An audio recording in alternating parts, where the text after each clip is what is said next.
बहू बनी शेरनी। मीरा सोसाइटी में नई नई रहने आई थी। एक रोज उसकी पड़ोसन कहती है, हाय, मेरा नाम तमन्ना है, मैं पास के घर में रहती हूँ। आप नई आई हैं तो सोचा मिलाऊं। अच्छा किया, आइए ना बैठिए, मैं आपके लिए चाय लेकर आती हूँ। अरे नहीं, चाय तो मैं साथ लाई हूँ। सोचा आपने अभी अपना किचन सेट किया होगा कि भी नहीं। ये तो अच्छा किया, सच बहुत मन था चाय पीने का। ये मेरे हाथ के नमकीन खाइए। मीरा और तमन्ना में दोस्ती हो जाती है, लेकिन धीरे धीरे पता चलता है कि दोनों हैं एक दूसरे से बिल्कुल अलग। एक दिन दोनों पार्क में घूम रही थी कि एक लड़की मीरा को देखकर कहती है, कैसे रंग की साड़ी पहनी है, एक तो इतनी गर्मी, ऊपर से चटक रंग। कितनी गवार दिख रही है ना ये पीली साड़ी वाली। हाँ, और बाल भी कैसे उड़े उड़े हैं। तमन्ना को गुस्सा आ जाता है। हाँ, तो उसके उड़े हैं ना, तुम लोगों को क्यों जलन हो रही है? और रहा सवाल साड़ी के रंग का, तो जरा फैशन सेंस ऑन करो। इस समर ये रंग ऑन फैशन है, समझी? वो दोनों लड़कियां तमन्ना से लड़ने आ जाती हैं कि अरे छोड़ ना, जी रहने दीजिए। हाँ, सही कह रही हैं, खराबी तो है मेरे बाल और साड़ी, आप प्लीज जाइए यहाँ से। अरे क्यों इतना स्वीट बनती है तू सबसे? हर किसी को जवाब दिया करना। अरे क्या करना है, वो बुरा बोल रहे हैं तो अपना मुंह भी खराब कर ले क्या? ऐसा नहीं होता है, किसी की बुरी बात सुनने का मतलब है कि वो लोग सही बोल रहे थे। अरे किसी के बोलने से क्या होता है, हम क्यों अपना मुंह खराब करें। खैर, मीरा शांति से रहती, बच्चों को देखती खिलाती। उसका पति काम के सिलसिले से हमेशा बाहर ही रहता था, तो वो कोशिश करती कि उसके बच्चों को किसी भी चीज की कमी ना हो। एक रोज सास कहती है, अरे सारा दिन बच्चों में लगी रहती है। पता है बेटा यहाँ नहीं रहता मेरा, लेकिन मजाल है कि ये मेरा ख्याल रख ले। माफ करिए माँ जी, वो मयंक को स्पीच थेरेपी दिलाने ले गई थी, मैं अभी आपकी चाय बना देती हूँ। अरे चाय नहीं चाहिए, चाय पिला पिला कर मार दे तू। तेरे बाप ने बोला था कि शादी के वक्त 2 लाख देने के लिए, अभी तक 1 लाख दिए हैं, बाकी के पैसा कब देगा? बच्चे हो गए लेकिन दहेज पूरा नहीं दिया। माँ जी, वो पैसे उन्होंने मयंक के पापा को बिजनेस लगाने में जो मदद की थी ना, उसमें दे दिए थे। अरे वाह जी वाह, उसमें तो देना ही पड़ेगा ना, वो तो अलग से पैसे थे। तू रोज खाती है पीती है, उसके पैसे कहाँ से आएंगे? और ये तेरे बच्चे। तभी मीरा को गुस्सा आ जाता है। वो सास को आंख दिखाती है और सास कुछ सोचकर वहां से निकल जाती है। तभी वहां मीरा की दोस्त आ जाती है। क्या कह रही थी? कौन से पैसे ले लिए तेरे पापा ने? मीरा मुस्कुरा देती है। अरे वो पुराने लोग हैं ना, अपने तरीके से सोचते समझते हैं, छोड़ ना। और बता कैसे आना हुआ? अरे तेरा कुछ नहीं हो सकता। मेरी सास होती ना तो ऐसा मुंह तोड़ जवाब देती कि देखती ही रह जाती। मीरा मुस्कुरा देती है।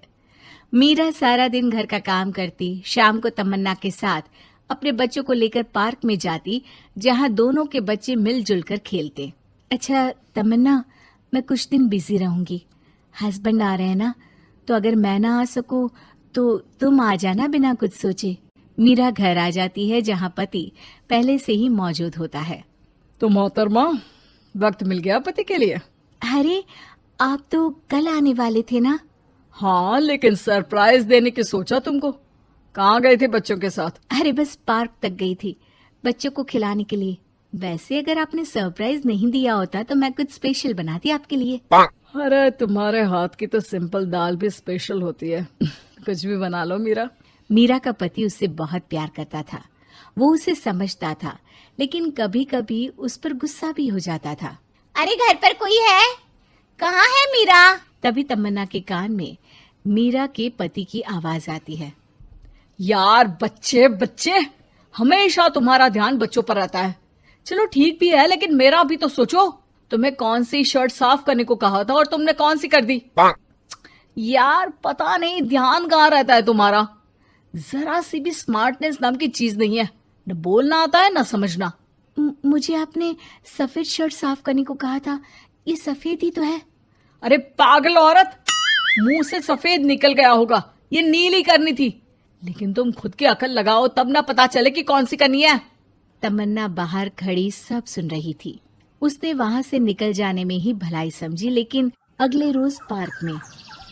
देखो, मुझे गलत मत समझना, मैं ये नहीं कह रही हूँ कि तुम अपने पति से लड़ो या उसका मुंह तोड़ दो, लेकिन अपनी बात रखना तो सीखो। जमाना ऐसा नहीं है कि कोई किसी को कुछ भी सुना दे और अगला चुप रहे। चुप रहना ठीक है, लेकिन एक लेवल तक। मैं समझ रही हूँ तमन्ना, लेकिन मेरा नेचर कभी रहा ही नहीं। हाँ, मुझे भी गुस्सा आ जाता है, लगता है गलती कहाँ है, पर समझ में ही नहीं आता कि बोलूं क्या। खैर, बात आई गई हो जाती है। एक दिन मीरा के घर में बैठ तमन्ना और मीरा चाय पी रहे होते हैं कि वहां मीरा का बेटा रोते हुए आता है। मीरा घबरा जाती है।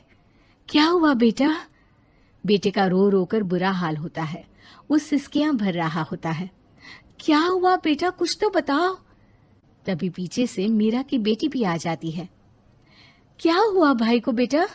माँ, नीचे एक अंकल ने उसकी हंसी उड़ाई, उसे तोतला बोला। मीरा को बेटी की बात सुनकर गुस्सा आ जाता है। वो दौड़कर पार्क में बेटी के साथ जाती है। तमन्ना भी मीरा के पीछे जाती है। कौन थे अंकल? हाँ, वो लाल शर्ट वाले। क्या आपने मेरे बेटे को तोतला बोला? हाँ, क्योंकि वो तोतला रहा था। तोतला कहेगा। मीरा गुस्से से लाल हो जाती है और जोर जोर से चिल्लाने लगती है। मजाक समझा है क्या? किसी बच्चे के तोतलेपन को दूर करने के लिए माँ कितनी मेहनत करती है। मैं रोज उसे सबके सामने बोलने के लिए प्रेरित करती हूँ। बड़ी मुश्किल से मेरे बेटे ने बोलना सीखा है, उसे भी चुप करा दिया आपने। क्यों? मुझे माफ कर दीजिए। आपका बच्चा होता तो क्या उसका भी आप ऐसे ही मजाक उड़ाते? देख लीजिए मिस्टर, साफ बता दे रही हूँ, भूल से भी मेरे बच्चों का मजाक उड़ाने की कोशिश की तो बहुत ज्यादा बुरा हो जाएगा। तमन्ना दूर खड़ी मीरा का ये रूप देख रही होती है। वो समझ जाती है कि एक औरत के अंदर की शेरनी तभी जगती है जब उसके बच्चे को कुछ कहा जाए।